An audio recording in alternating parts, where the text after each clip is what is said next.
성경은 요한복음을 통해서 보여지는 예수님이 어떤 분인지 우리에게 알려주고 있는데, 예수님은 태초에 말씀으로 계셨습니다. 우리가 말하는 이런 소리로서의 말씀이 아니라 하나님의 아들로서 성자 예수님이 천지 창조 이전부터 계셨다고 얘기합니다. 성부 하나님과 함께 계셨고, 빛이신 그 하나님 성자 예수님께서 이 세상에 오셨죠. 세상은 그 예수님을 영접하지 않았는데 영접하는 자들에게는 하나님의 자녀가 되는 권세를 주신다고 얘기했습니다. 그런데 그 예수님께서 이 세상 역사의 무대에 오셨을 때 세례자 요한이 예수님을 소개했고, 또 많은 사람들이 예수님을 보면서 깨달은 것이 있습니다. 하나님이 사람이 되신 분이구나. 우리 가운데 하나님의 영광이 무엇인지를 보여주신 분이구나. 그리고 세상 죄를 지고 가는 하나님의 어린 양으로 오셨구나. 예수님께서 구세주로 오신 것을 성경은 예언을 했습니다. 그런데 이 예수님께서 이제 니고데모도 만나주시고 또 그렇게 하시면서 오늘 사장은 유대인이 아닌 이방 여자, 사마리아 여자, 이방 여자가 아니라 사마리아 여자, 혼혈족이죠. 유대인들이 상종하지 않았던 그런 사마리아 여자가 예수님을 만나게 되는데, 예수님께서 사마리아 여자를 찾아가셨다고 그렇게 말하는 것이 정확하겠죠. 예수님 자신이 누구인지를 알려주시기 위해서. 그래서 접촉점이 되는 물 기르러 오는 이 여자에게 물을 좀 달라고 해서 주님이 주실 수 있는 생수를 가지고 접근을 해서 결국은 영원한 생수를 내가 너에게 줄 수 있다 하니까 목마르지 않도록 그 물을 달라고 할 때 예수님께서 더 당신을 잘 나타내 보이기 위해서 내 남편을 데려오라. 그랬더니 내 남편이 없습니다. 내 말이 맞다 하고. 그런데 이제 예수님은 이 여인을 하나님 앞에서 메시아로서의 당신을 계시하려고 하는데 도망가는 듯 하니까 예수님께서 너에게 남편이 없는데 지금 있는 자도 내 남편인데 내 말이 참되도다. 이 말할 때 여자가 주여 제가 보니 선지자입니다. 이렇게 얘기를 하는 거죠. 그래서 딴전을 피우는 게 예배를 문제 가지고 좀 시선을 피하려고 하는 거죠. 그리고 우리 조상들이 이 산에서 예배하는데 당신들이 말한 예배할 곳이 예루살렘에 있다 아니다. 예배에 대한 장소 문제를 얘기할 때 예수님은 이 산 저 산도 아니고, 그리고 하나님은 영이신 하나님인데 그 하나님께 참되게 예배할 때가 왔는데 지금 이때다라고 하시면서 예수님 당신을 계시해 주셨어요. 예루살렘에서도 말고 너희가 아버지께 예배할 때가 이르리라. 그리심 산에도 사마리아 사람들이 그리심 산에도 성전을 만들어서 그들은 거기서 하나님을 섬겼습니다. 나중에 그 그리심 산에 있는 성전이 파괴되긴 했지만, 그러니까 북이스라엘의 전통을 이어온 사마리아 사람들은 그리심 산에 성전을 지어놓고 거기서 예배를 했어요. 그런데 유대인들은 남쪽에 있는 예루살렘 성전을 중심으로 해서 하나님을 예배한다고 이렇게 생각했습니다. 그래서 사마리아 여자인 이 사람이 우리는 이 산에서도 예배하고 할 때 그냥 아무것도 없는 산에서 예배하는 것이 아니라 그리심 산에 세워져 있는 성전에서 하나님 예배하는 거죠. 그런데 예수님은 거기도 아니고 여기 예루살렘도 아니고 참으로 하나님께 예배할 때가 오는데 이때라고 하시면서 하나님에 대한 예배를 받으실 하나님에 대한 계시를 해 주시죠. 23절을 보시면 아버지께 참되게 예배하는 자들은 영과 진리로 예배할 때가 오나니 곧 이때라. 아버지께서는 자기에게 이렇게 예배하는 자들을 찾으시느니라. 참되게 예배한다. 이게 정말 중요한 거죠. 그럼 거짓된 예배도 있냐? 거짓된 예배도 있습니다. 구약교회 성도들이 경험한 오랜 세월의 역사는 거짓된 예배예요. 사울 왕이나 심지어는 그 광야에서부터 구약 역사를 얘기할 때 광야 사사시대 왕정시대에 할 것 없이 그것을 되돌아볼 때 북이스라엘이 멸망하기 전에 아모스를 읽어보면 북이스라엘 역사 전체가 우상숭배의 역사라고 얘기해요. 하나님을 힘들게 하고 괴로우시게 하고. 남유다가 586년에 멸망, 북이스라엘 722년인데 북이스라엘 멸망에 대해서도 아모스가 그렇게 얘기하고 남쪽 유다의 멸망에 대해서는 에스겔서와 예레미야서가 특별히 얘기하고 있는데 남유다의 역사도 우상숭배의 역사예요. 하나님을 제대로 예배한 적이 없어요. 그래도 그 하나님께서 그 오랜 시간을 참아주신 거예요. 그런데 그 하나님을 예배가 제대로 안 되는 것은 신약 교회의 역사도 마찬가지지 않을까 하는 그런 생각을 하게 되는 것입니다. 예배가 중세 천년에 종교개혁이 일어나기 전에 그 미사라고 하는 그 예배가 성경이 말하는 그런 예배가 아닌 거죠. 그래서 그 웨스트민스터 총회가 모였을 때 제일 먼저 한 일은 예배 모범을 만들었습니다. 두 번째 신앙 고백서를 만들고 세 번째 대교리 문답, 마지막으로 소교리 문답을 만들었습니다. 그래서 제일 먼저 만든 게 예배 모범이에요. 그만큼 그 당시에 로마 천주교의 예배, 그 다음에 성공의 예배, 국교회라고 하는 그 예배가 아니라 성경이 말하는 예배를 제대로 예배 모범을 만들어서 하나님께 예배를 드려야 된다. 그래서 그 예배 모범을 승인받기 위해서 전쟁도 불사했습니다. 그만큼 예배 모범, 제대로 예배 모범을 따른 예배를 하기 위해서 우리의 신앙의 선조들이 피를 흘렸다는 것을 생각해야 합니다. 그 예배가 우리가 잘못하면 이 예배가 미신이 되기 쉬운 거예요.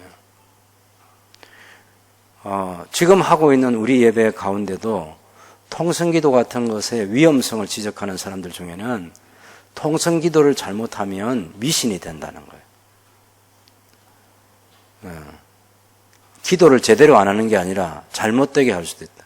실제로 제가 인도에 우리 이원호 장로님과 같이 갔을 때 거기 사람들 예배에 참석했는데 통성기도 시켜놓으면 쓰러집니다. 완전히 그냥 뭐라 해야 되나? 나중에 난장판이 돼요. 그만큼 막 광인으로 그냥 발전해버려요. 그래서 안강희 선교사님이 그 예배를 오래 못하게 해요. 예배를 딱 순서를 따라서 간단하게 하게 하고 그 다음에 전도하러 내보내요. 왜냐하면 아직도 그 사람들은 성경을 잘 몰라요. 성경에 있는 성부, 성자, 성령 하나님 잘 모른다고. 그러면서 오랫동안 자기들이 해왔던 자기들이 종교가 있잖아요. 그 종교에서 하는 종교 행위를 교회 예배로 그대로 가져와서 하는 사람들이 많기 때문에 예배 시간을 많이 안 줍니다. 자기들한테 다 맡겨놓으면 그냥 금방 그렇게 쓰러지는 사람들이 생기고 광란이 돼요, 그게. 그래서 매우 조심해야 되는 거죠. 예배 모범이 만들어질 때까지 많은 어려움이 있었고, 또 우리 이제 처음에 예배 모범 만들고, 그 다음 신앙 고백서를 만들 때도 오늘 여러분이 나눠드린 것처럼 종교적 예배와 안식일에 대해서 제21장, 원래 웨스트 신앙 고백서는 33장으로 되어 있는 건데, 우리는 그 뒤에 이제 미국에서 추가한 것까지 해서 35장으로 바꿔 있기는 합니다만은, 원래는 33장인데 그 중에 하나가 21장이에요. 제가 오늘 예배에 대한 이 웨스트 신앙 고백서를 가지고 나온 것은 우리가 지금 그리스도인이 살아내야 될 중요한 삶의 내용 가운데 웨스트 신앙 고백서를 우리가 좀 더 잘 알고 우리 신앙 생활을 그 말씀에 비추어서 살아가야 될 그런 것들이 있기 때문에 오늘 먼저 예배에 대한 얘기를 좀 먼저 하는 것이 좋겠다는 생각을 갖게 된 겁니다. 물론 예배가 교회 생활에서 제일 중요한 것이기도 하고 또 제 자신이나 우리 모두가 예배에 대해서 그냥 막연한 예배가 아니고 여기도 참되게 예배하라 했으니까 참되게 예배하는 게 그냥 우리 찬송 부르고 막 기도하고 그러면 다 되는 것으로 생각하고 그러는데 예배 요소도 또한 미리 정해져 있는 것이고 또 예배를 모일 때는 어떻게 해야 되고 하나님 앞에서 어떻게 말해야 되고 모일 때 어떻게 모이고 또 예배 순서를 지낼 때 공중 기도를 어떻게 해야 되고 또 설교를 어떻게 들어야 되고 설교를 어떻게 하고 어떻게 듣고 또 설교를 마친 다음에 또 기도도 하고 또 오늘처럼 그런 성례식도 하고 그런 성찬식도 하고 말이에요. 그런 것들이 다 예배 모범에 어떻게 해야 될지를 다 얘기해 놨어요. 근데 굉장히 자세하게 해놓고 야 이렇게까지 했나 할 정도로 너무너무 긴 내용들이 많아요. 그래서 그런 것들을 이제 그래도 우리가 살아가면서 그때 옛날 그분들이 만들었던 그런 예배 모범도 우리가 알고 뭐 우리 장로님들하고 집사님들이나 여러분 중에 가지고 있는 분들도 있겠지만 우리 헌법에도 보면 예배 지침이라는 게 있습니다. 헌법에 앞에 신앙 고백서도 있고 대교리 문답도 있고 소교리 문답도 있는데 예배 지침이 나와 있어요. 예배 지침. 그만큼 예배가 중요하다는 거죠. 예배 지침이 있고 그 다음에 교회 정치, 교회 정치 다음에 권징조례 이런 것들이 있어요. 그러면 우리가 흔히 교회에서 헌법이라고 이거 가지고 교회 정치라는 게 뭐 쉽게 말하면 목사, 장로, 집사, 권사, 교회 직원들을 어떻게 선택하고 또 일을 어떻게 맡기고 그런 내용들이 교회 정치와 관계된 것들이에요. 교회 정의가 뭐고 노회가 뭐고 총회가 뭔지 그런 것들에 대해서 다 규정하고 있는 정치 얘기입니다. 그 다음에 목사를 비롯해서 교회를 구성하고 있는 모든 사람들이 잘못했을 때 어떻게 징계를 하고 해벌을 어떻게 하고 하는 그런 것들이 이제 권징조례에 해당되는 거예요. 그런 권징조례. 그 다음에 헌법적 규칙에서 헌법에 담을 수 없는 일반적인 쉽게 좀 바꿀 수 있는 그런 규칙들을 만들어 놨는데 이렇게 얘기할 수 있어요. 교회 정치가 왜 필요하냐? 그 교회 정치와 관계된 것이 우리 새순교회가 가지고 있는 정관, 행정 규칙. 그것은 그냥 뭐 하늘에서 떨어지거나 땅에 솟은 게 아니라 교회 헌법에서 말하고 있는 그 정치를 가지고 와서 우리 교회에 맞게 이 헌법에 있는 것은 헌법에 그대로 가지고 오고 헌법에는 없는데 그것을 준용해가지고 우리 성도들의 신앙생활의 유익을 위해서 어떻게 우리 공동체가 동의할 수 있는 그런 것들을 규칙을 만들 거냐. 그래서 만든 것이 교회 행정규칙인데 그런 게 왜 필요하냐는 거죠. 쉽게 말하면 교회 정치하고 이 헌법에 교회 정치랑 권징조례가 왜 필요하냐. 예배를 위해서 필요한 예배를. 예배를 잘 하기 위해서 정치가 필요한 거예요. 예배를 잘하기 위해서 교회가 뭔지를 알아야 되고 예배를 잘하기 위해서 노회가 뭔지 알고 예배를 잘하기 위해서 총회가 뭔지 알고 예배를 잘하기 위해서 목사가 누구인지 장로가 누구인지 집사가 누구인지 권사가 누구인지 교회 준직원으로서 또 강도사나 이런 사람이 누구인지 그거 다 예배를 위해서 있는 거예요. 예배를 위해서. 왜 사람이 잘못하면 벌을 주고 또 그 벌을 받고 나서 또 해벌을 해가지고 또 공동체에 완전히 복귀시키고 그런 걸 왜 하느냐? 예배를 위해서. 예배를 위해서. 예배가 제일 중요하다. 이것이 우리 헌법에도 나와 있어요. 헌법. 그래서 지나간 역사 속에서 잘못된 예배 규칙과 관행을 가지고 해왔던 그 예배를 참된 예배로 회복하기 위해서 이런 웨스트민스터 신앙 고백서의 종교와 종교적 예배와 경건한 예배죠. 경건한 예배와 안식일에 대해서 오늘 우리 주일을 어떻게 지킬 것인지 그런 것에 대한 규정을 해놓은 거예요. 이것에 둔해가지고 이건 고백서고 그걸 가지고 좀 더 우리가 제대로 예배를 어떻게 할 것인지 하는 그런 예배 지침을 준 거예요. 예를 들면 교회가 뭐냐? 교회와 예배. 교회는 이런 제가 한번 간단히 말씀드려 볼게요. 교회란 예수 그리스도의 공로로 구원받은 그리스도인들이 모여 하나님 앞에 예배하는 공동체이다. 제1조 이게 제일 중요한 거예요. 교회는 예수 그리스도의 몸으로서 성령의 역사로 말미암아 계속적인 하나님의 말씀이 정확하게 선포되어야 하고 성례를 올바르게 집행하여야 하며 권정을 정당하게 시행하므로 그 정통성이 유지되어야 한다. 이것이 예배 지침에서 제일 첫 번째 등장하는 제1조 교회에 대한 얘기예요. 제2조는 예배인데, 예배가 뭐냐면 예배는 예수 그리스도를 믿음으로 구원을 받고 하나님의 자녀가 된 신자들이 하나님의 은혜에 보답하는 대표적인 행위이며 시간과 공간을 초월하신 하나님은 무소부재하심으로 신자들은 언제 어디서든지 예배할 수 있으나 특별히 성별된 장소에서 주님이 부활하신 주의 날에 함께 모여 공동으로 예배 드리는 것이 마땅하다.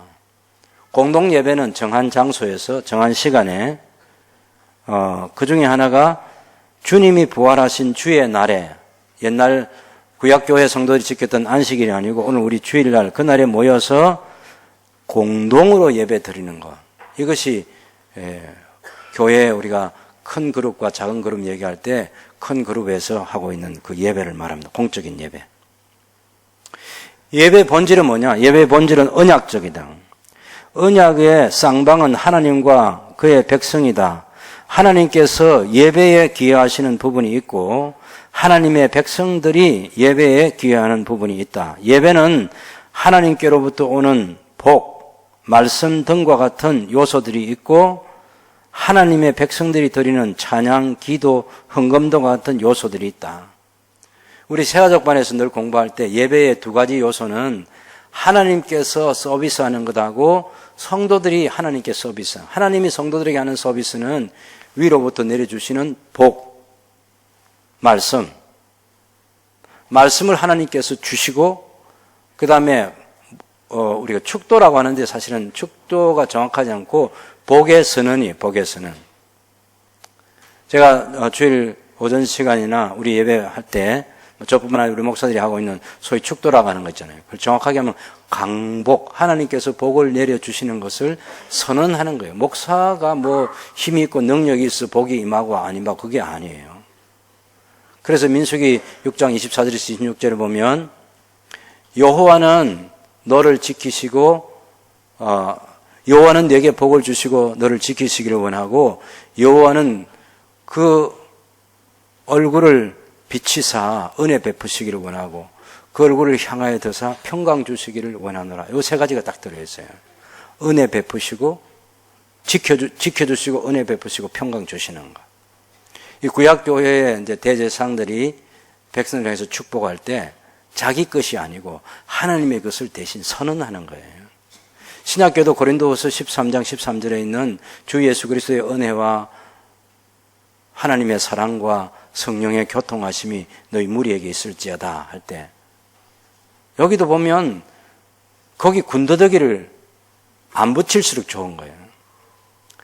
무슨 성령의 교통과 성령의 감동과 감화하심과 뭐 이런 거 많이 갖다 붙이는데 그거 붙인다고 좋아지는 게 아니에요.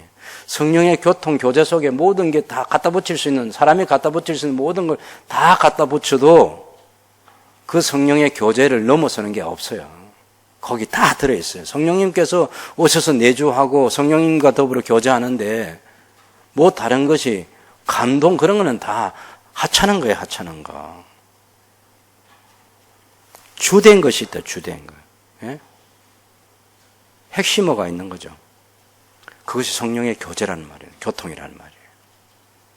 성부 하나님의 사랑, 성자 예수님의 은혜, 성령의 교통. 그것이면 충분한 거예요. 충분한 거. 대상도 뭐 제가 축도하는 사람도 우리 목사님들이 가끔 보면은 우리 교회 목사님들 말고 제가 연합회 모임이나 이런 데 가보면요. 아니 거기 와서 임직식에 축도를 하라 그랬더니 임직식에 모인 사람들 말고 뭐 나중에는 한국 교회와 세계 교회까지 축복하고 있어요. 심지어는 거기 모인 사람 말고 뭐 사업터까지 축복하고 있어요. 아니 구약교회 여호와는 내게 복을 주시고 거기 있는 사람들입니다. 성도들. 너를 지키시고 내게 은혜 베푸시고 내게 평강 주시기를 원하노라. 그 너라는 말은 이건 이제 그 단수인 것 같아도 그게 대표 단수로 해서 그 공동체를 두고 말하는 거예요. 거기 모여 있는 사람이에요. 그 축도의 대상인 거기 있는 사람. 온갖 것 다 하는 게 아니라고. 신약의 고린도서 13장 13절도 마찬가지예요. 주 예수 그리스도의 은혜와 아버지 하나님의 사랑과 성령의 교통하심이 너희 무리에게는 바로 거기 있는 사람들, 그 사람들 하는 거예요. 갖다 붙이면 될 것 같아도 그게 안 좋은 거라고. 그래서 예배도 이 예배 모범이나 예배 지침이나 이런 게 없으면 우리가 우상숭배자가 되기가 쉽습니다. 그래서 그 예배 모범이 만들어진 것이고 그 예배 모범을 따라서 우리 고신교회도 예배 지침이라고 하는 것. 물론 이것도 뭐 우리가 그냥 만들어낸 건 아니고 장로교회 그 장로교회가 법을 만들 때 다 그 만든 거예요. 세계 장로교회가. 그걸 따라서 이제 우리의 형편과 처지를 살펴서 잘 만든 거죠. 1934년에 만들었던 조선예수교 장로회의 예배 모범도 보면은 그런 것들을 잘 해놨습니다. 잘 해놨어요. 오늘 모든 것을 다 제가 나누려고 하는 것은 아니고요. 잠깐만 그 참된 예배라고 말씀하셨는데 참된 예배는 자기가 하고 싶어서 하는 예배가 아니라 성령의 인도하심을 따라서 진리의 말씀을 가지고 예배하는 거예요. 우리 마음대로 하는 게 아니에요. 그래서 미신 행위가 되지 않도록 하기 위해서 성경이 예배에 대해서 가르쳐주는 지침들을 다 압축해 가지고 예배 순서를 우리에게 만드는 것입니다. 제가 여기도 보면 우리 헌법에도 예배 지침은 예배 요소가 있어요. 예배 초청, 기원, 영광 찬송, 회개 기도, 십계명, 성경 고독, 교독, 신앙 고백, 감사 찬송, 대표 기도, 성경 봉독, 찬양대의 찬양, 설교, 성례, 금식과 감사, 권징, 화답 찬송, 헌금, 교제, 주기도, 축도. 이 20가지 예배 요소들을 담아줬어요. 그걸 이제 개최교회가 자기 교회의 형편에 맞게 어떤 순서를 넣어서 할 것인지는 그 교회가 결정하면 되는 거죠. 예. 어떤 예배는 이게 많은 내용이 들어있을 수 있고 어떤 예배는 그 가운데 몇 개만 들어있을 수 있고 그런 거죠. 그럼 한 가지 우리가 왜 난 예배 시간에 예배 초청 오라 우리가 굽혀 경배하자 여호와께 머리를 굽혀 경배하자고 하는 초청의 말씀을 처음으로부터 시작해가지고 예배를 하는지 또 왜 우리가 신앙 고백을 하는지 임의로 하는 게 아니라 여기 예배 모범에 보면 그런 예배 요소들을 신앙 고백이라고 사도신경을 가지고 하는 그런 것들이 담아놨기 때문에 그렇게 하는 거예요. 그래서 우리 예배가 임의로 하는 것이 아니다라고 하는 것을 말씀드립니다. 그래서 하나님을 영이시니 예배하는 자가 영과 진리로 예배할지니라. 그래서 우리 웨스민신앙 고백서가 그런 모든 것들을 다 담아서 그동안 천년, 중세 천년의 잘못된 예배를 개혁하고 바르게 예배하기 위해서 거기 8가지 항목을 만들어 놨습니다. 그 한 가지씩 우리 같이 읽어보면 좋겠습니다. 제일 첫 번째, 다 같이 읽습니다. 본성의 빛은 만물 위에 주권과 통치권을 가지시고 선하시며 만물에 대해 선을 행하시는 한 분 하나님께서 계시다는 것을 보여준다. 따라서 마음을 다하고 성품을 다하고 힘을 다하여 하나님을 경외하며 사랑하며 찬양하며 부르며 신뢰하며 그리고 섬겨야 한다.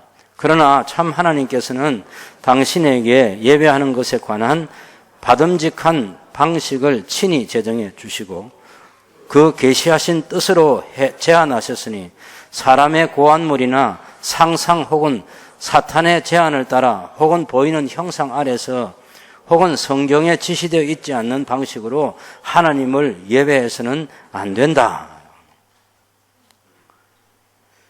그 예배의 장소가 특별하게 구별되거나 또 그런 예배 행위가 성경이 얘기하지도 않는 그런 특별한 그 고한물을 만들어 가지고 그것을 예배실에 예배 장소에다 비치를 해놓고 그것을 바라보게 하고 그러면 안 되는 거죠.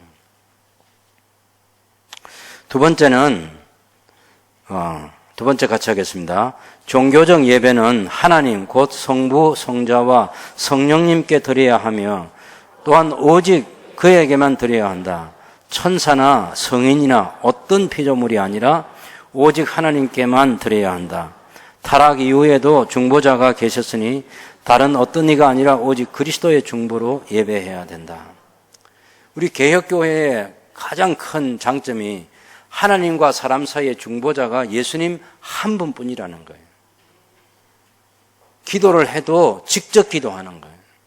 우리 장로님들이나 혹은 순장님들이 하는 기도나 그런 기도가 직접 하는 거지 다른 사람을 통해서 하는 게 아니에요.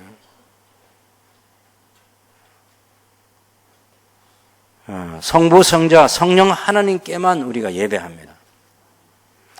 예배 시간에 그 누구도 존중을 받으면 안 돼요. 오직 그리스도의 중보로 하나님께 나아가야 돼요. 그것이 참된 예배라는 겁니다. 3번 같이 합시다. 하나님께서는 감사와 더불어 종교적 예배의 특별한 순서인 기도를 모든 사람에게 요구하신다. 기도가 받아들여지려면 성자의 이름으로 성령의 도우심을 받아 하나님의 뜻을 따라서 총명과 공경과 겸손과 열심과 믿음과 사랑과 인내로서 하되 목소리를 사용한다면 알아들을 수 있는 언어로 드려야 한다. 그때 못 알아듣는 말로 기도하는 것도 있었겠죠. 예배하는 한 사람 한 사람이 다 직접 하나님께 기도할 수 있습니다. 그리고 기도가 받아들여지는 조건은 성자의 이름으로, 예수님의 이름으로, 예수님을 의지해서 하나님께 나아가야 되고, 그 기도에 성령 하나님의 도우심이 있어야 되고, 궁극적으로 그 기도를 받으시는 성부 하나님께 기도하는 것입니다. 공경과 겸손과 열심과 믿음과 사랑과 인내로서 하고,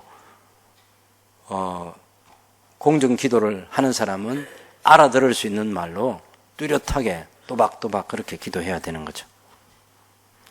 네 번째 같이 하겠습니다. 기도는 합법적인 사안과 생존하거나 이후에 생존할 모든 부류의 사람들을 위하여 할 수 있으며 죽은 자들이나 사망에 이르는 죄를 범한 것으로 알려진 자들을 위하여서는 할 수 없다.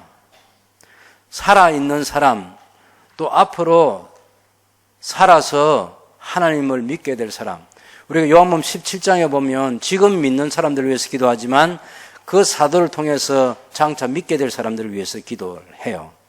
그렇지만 죽은 사람을 위해서는 기도 안 합니다. 이런 신앙 고백서가 만들어질 때 이미 로마 교회에서는 죽은 자들을 위해서 기도, 망자를 위한 기도가 있어요. 영국 국교에도 그런 게 있어요. 저도 한국에 그 대천덕 신부님 같은 분 정말 훌륭한 그런 영적 지도자 있었는데 너무 훌륭한 분이에요. 정말 훌륭한 분이에요. 제가 강조해서 말씀드린 것은 제가 감히 그런 분을 어떻게 말할 수 없을 만큼 정말 하나님 앞에 신실한 분이에요. 그런데 그 성공회라고 하는 데서 가지고 있는 기도 책자에는 망자를 위한 기도가 있습니다. 그게 안타까워서 말씀드립니다. 제가 여러분 우리 성도님들 가운데 하나님을 알지 못하는 가족이 돌아가셨을 때도 우리 교회식으로 장례 예배를 하잖아요. 그래도 죽은 자를 위해서는 단 한마디도 언급하지 않아요. 살아있는 사람, 유족들을 위한 위로 예배이고 장례를 진행하기 위한 그런 예배이기 때문에 죽은 자를 위해서는 기도 안 합니다. 설령 하나님을 믿는 믿음을 가지고 돌아가셨어도 죽은 자를 위해서는 기도할 게 없어요. 그건 기도의 대상이 아니에요. 오직 살아있는 사람과 앞으로 살아있어 하나님 믿을 사람들을 위해서 성경에 있는 요한복음 17장에 있는 대로 우리가 기도하면 되는 거예요. 죽은 자를 위해서는 기도할 게 없다. 그래서 망자를 위해서 기도하는 그런 것들은 다 잘못된 것이다. 그 다음에 5번째 해봅시다. 통상적으로 하나님을 예배하는 다른 순서로는 경외함으로 행하는 성경봉도, 건전한 설교, 하나님을 순종함으로 총명과 믿음과 공경으로 말씀을 신실하게 경청함, 마음에 감사가 담긴 시편 부르기, 그리스도께서 제정하신 성례를 합당하게 집례함과 그에 상응하는 참여 등이 있다. 이 외에도 종교적 맹세와 그리고 서원, 진정한 금식과 특별한 기회에 드리는 감사 등도 거룩한 종교적 방식으로 여러 기회와 시기에 행하여야 한다. 거기 보면 성경봉도 또 설교, 하나님을 순종함으로 총명과 믿음과 공경으로 말씀을 신실하게 경청함. 설교를 할 뿐만 아니라 듣는 사람은 잘 경청해야죠. 마음에 감사가 담긴 찬송을 할 때 시편을 가지고 하는 시편 찬송. 예수님께서 제정하신 성례를 합당하게 집례하는 것. 오늘 우리 성찬식처럼 빵과 잔을 다 나눠주는 거죠. 로마 교회처럼 빵은 주고 잔은 주지 않는 그런 것은 성경으로부터 온 것이 아니기 때문에 우린 그것을 거절합니다. 종교 계획자들이 이 예배에 대한 그런 항목을 만들 때 이것을 강조한 것은 그 시대가 어떻게 잘못되어 있는지 그것을 우리에게 반영해 주는 거예요. 그 다음에 6번째 같이 해보겠습니다. 지금 복음 시대에 기도나 종교적 예배에 어떤 순서도 행하는 장소나 향하는 곳에 매여 있지 않으면 더 잘 받아들여지는 것도 아니다. 그러나 매일 가정에서나 은밀하게 홀로 그리고 어디서나 영과 진리로 하나님을 예배할 수 있다. 또한 하나님께서 말씀이나 섭리로 요청하실 때 공적 집회에서 더 엄숙하게 예배할 수 있으니 이런 집회를 부주의나 임의로 소홀히 하거나 저버리지 말아야 한다 하고. 그 다음에 7번째, 일반적으로 하나님께 예배하기 위하여 적정한 비율의 시간을 구별하는 것이 자연적 법칙이거니와 하나님께서는 자기의 말씀에서 적극적이고 도덕적이며 항구적인 계명으로 모든 시대, 모든 사람에게 부과하시사 특별히 일회 중에 하루를 안식일로 지정하시고 자기를 위하여 거룩하게 지키라고 하셨다. 이날은 창세로부터 그리스도의 부활까지는 한 주간의 마지막 날이었는데 그리스도의 부활부터는 주간의 첫날로 바뀌었으며 성경은 그날을 주일이라 부르며 세상 끝날까지 기독자의 안식일로 계속될 것이다. 그래서 우리가 예배하는 날 하루를 정해서 주일을 지킨다고 그렇게 명시하고 있습니다. 8번째, 이 안식일은 사람이 마음을 합당하게 준비하고 미리 정돈한 후에 행동과 말과 세상의 일들과 오락에 관한 생각을 떠나 하루 종일 거룩한 안식일을 누릴 뿐만 아니라 행동과 말과 생각을 종일토록 공사간에 하나님을 예배하고 부득이한 일과 자비를 베푸는 의무에 몰두함으로 주님께 거룩하게 지킬 수 있다. 하루 종일을 거룩한 예배로 하나님 앞에서 지키는 거죠. 제가 그 웨스트민스터 예배 모범에 나와 있는 제일 첫 번째 항목만 한 번 더 소개해 드리겠습니다. 공중 예배를 위해서 회집하고 공중 예배 모일 때 자세에 대한 얘기입니다. 자, 공중 예배를 위한 회중이 모일 때 사람들은 그들의 마음을 미리 예배하고 모두 나와 참석한다. 게으름이나 여타한 개인적인 모임들을 구실로 공중 예식에 빠지지 않도록 한다. 모든 사람은 전부 회집에 참여하되 불경하지 말고 그러나 조심스럽고 담대한 태도로 어떤 곳에 경배하지 말고 곧장 자리를 잡고서 앉도록 한다. 회중이 모두 회집하면 목사는 위대하신 하나님의 이름을 경배하자고 엄숙히 부른 후에 다음과 같은 취지의 기도로서 예배를 시작한다. 모든 경외와 겸손으로 주님의 한없는 위엄과 영광을 인정하며 그의 임재 앞에 특별히 구별된 모습으로 나아가야 마땅할 것이다. 저희의 악함으로 그토록 큰 사역을 감당할 수 없으며 그럴 만한 가치가 없는 전적으로 무능력한 자인 것을 인정한다. 아울러 이제부터 드리는 모든 예배에 주께서 용서하시고 도움 주시며 용납해 주시기를 간구한다. 그리고 주님의 그 말씀 가운데 그날 낭독하기로 정해진 말씀에 축복해 주실 것을 겸손하게 간구한다. 이 모든 것들을 주 예수 그리스도의 이름과 중보 가운데 기도한다. 그러니까 제가 예배 초청을 하고 또 그 기원이라고 하는 그 기도를 할 때 이런 내용들을 담아서 하는 거예요. 공중 예배가 시행되는 동안 모든 예배에만 전적으로 집중하며 인도하는 목사가 낭독하거나 인용한 것 외에 다른 것을 읽지 않도록 한다. 귓속말이나 의논, 인사 혹은 다른 사람이나 이제 막 들어선 사람에게 인사하는 행위를 더욱 자제한다. 또한 멍하게 다른 곳을 바라본다거나 졸거나 혹 눈에 거슬리는 행동을 하는 등 하나님의 예배에서 목사나 회중들에게 방해가 되거나 자신이나 다른 사람에게서 지장을 초래하는 행위들을 자제하도록 한다. 만일 누군가 부득이하게 예배 시작부터 참석하지 못했다면 그들은 뒤늦게 회중에 참여하게 됐을 때 예배당에 들어와서 개인 기도를 하지 말며 곧바로 회집에 참여하여 마음을 가다듬도록 한다. 너무 너무 우리 얘기하고 있는 것 같지 않아요, 여러분? 예. 어떤 사람 지각했는데 자기가 다른 사람 지금 찬송 부르고 있는데 자기는 가만히 또 기도하고 있어요. 그런 거 하지 말라는 얘기예요. 예. 우리가 늦게 올 수 있어요. 그럴 환경이 있을 수 있다고. 도로가 막혔다든지, 그럴 때도 있고, 다른 멀리 가서 오는데 시간이 늦을 수도 있고.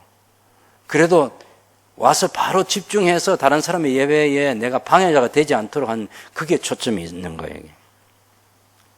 예배가 시행되는 동안 모든 사람들은 예배만 전적으로 집중하고 인도하는 목사가 낭독하거나 인용한 것 외에 다른 것을 읽지 않도록. 다른 것 읽으면 또 흐트러져 버려요. 설교를 못 들어요. 귓속말이나 의논, 인사 혹은 다른 사람이나 이제 막 들어온 사람에게 인사하는 행위를 더욱 자제하고 오직 하나님께 집중하는 하나님 예배는 한 분 하나님만 집중한다. 우리들이 자랄 때요, 중고등학교 청년 시절에 예배 시간에 아주 이 노련한 사람들, 장립 집사님들 가운데 막 쪽지 돌리는 사람이 있었어요. 예? 막 써가지고 막 돌려가지고 읽히고 하는. 그게 이 웨스민 신앙 고백에서 따르면 아주 잘못된 예배자예요. 하나님께만 집중하려고 하면 지금 예배가 진행되는 순서가 기도면 기도, 찬송이면 찬송, 설교면 설교 그렇게 해서 하나님만 생각해야지 옆 사람 생각하고 눈인사하고 뭐하고 그러면 안 된다는 거예요. 그러면 예배가 흐트러져요. 하나님을 높이지 못해요. 예배 제일 초점은 하나님께 영광과 찬송과 존귀와 감사를 올려드리는 거예요. 여러분, 이것이 1645년에 만들어진 예배 모범 가운데 공중 예배를 위한 회집과 자세에 대해서 얘기하는 것이고 1934년에 만들어진 한 300년 정도 되죠. 그 뒤에 만들어진 조선 예수교 장로의 예배 모범에 보면 거기 교회 회집과 예배 시의 몸가짐에 대해서 이렇게 말하고 있습니다. 예배 시간이 되거든 예배당에 들어가 자기 자리에 앉되 단정하고 엄숙하며 경건한 모양을 지키어 자기와 목사와 그 참석한 모든 사람과 참석지 못한 사람들을 위하여 묵기도 조용한 기도로 복을 빌지니라. 예배 시간에는 모든 사람이 반드시 엄숙한 기도와 공경한 마음으로 예비하고 목사의 인도하는 성경 외에는 다른 것을 읽지 못할 것이요 모든 귓속말하는 것이나 출입하는 사람에게 인사하는 것이나 곁눈질을 하는 것이나 조는 것이나 웃는 것이나 기타 모든 합당치 못한 행동을 일체하지 말 것이요 어린아이들은 각기 부모가 데리고 있는 것이 좋고 한 가족이 하나님의 집에 같이 모여 앉는 것이 가장 마땅하니라. 이게 1934년에 만들어진 예배, 조선 예수교 장로의 예배 모범입니다. 이게.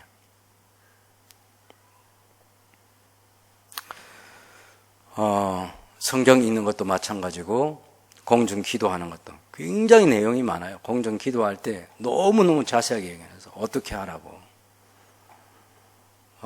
하나님께 집중하기 위해서 그런 거죠. 그래서 우리가 다른 건 몰라도 오늘 모일 때 내가 어떻게 해야 되겠구나.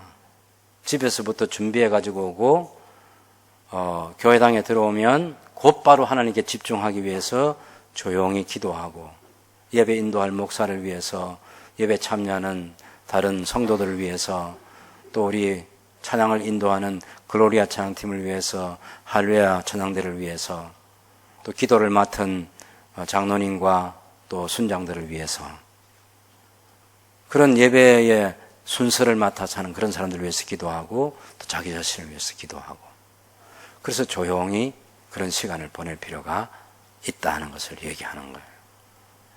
그래서 우리가 예배 시간에 하나님께만 집중하기 때문에 오늘도 우리가 그 할렐루야 찬양대 찬양했으면 박수 치고 싶죠. 근데 예배 시간에서 안 하는 거예요. 제가 간혹 예배 시간에 박수를 유도하지는 않지만 마치고 나서 집회 같은 거 할 때는 우리 글로리아 팀에서 특별히 준비해서 수고했다고 우리 글로리아 팀에게 격려를 박수를 한번 보냅시다. 또 우리 찬양대가 큰 부활절 그런 칸타타 같은 걸 준비해서 오랫동안 준비해서 하나님께 올려드렸을 때 그때도 예배 다 마치고 나서 또 그 찬양대에 격려와 감사의 박수를 보내기도 하고 그런 예배 시간에는 그런 거 안 하는 게 더 잘하는 거예요. 근데 우리 총회 가도 예배 시간에 막 그렇게 박수 치고 그런 게 너무 바뀐 거예요. 너무 바뀐 거. 목사님들이나 장로님, 특별히 우리 목사가 웨스민스터 신앙 고백서에 웨스민스터 예배 모범에 나타난 것, 신앙 고백서에 있는 것, 우리 헌법에 있는 예배 지침 같은 거 이런 것들을 제대로 읽어보고 그것을 가지고 마음으로 묵상하면서 준비하지 않는 예배이기 때문에 예배가 많이 흐트러져 있고 예배가 많이 사람 중심으로 그렇게 되어 있어요. 예배하는 우리 공동체도 중요하지만 예배를 받으시는 하나님이 제일 중요하다. 지금 소위 복음주의라고 하는 거 현대 예배의 어떤 변혁을 시도하는 그런 모든 예배들이 대부분은 하나님 중심보다는 그 예배 참석한 사람들을 중심이에요. 예배자가 우리도 그렇게 우리도 와서 내가 은혜를 받아야 내가 은혜를 못 받으면 예배가 잘못됐다고 생각하는 거예요. 여러분 그렇지 않습니다. 제가 두려움과 떨림으로 갖는 생각이 뭐냐면요. 설교의 첫 번째 청중이 여러분이 아니라는 거예요. 설교를 제일 먼저 가장 예민하게 들으신 분이 하늘에 계신 삼위 하나님이라는 거예요. 그게 가장 큰 두려움이에요.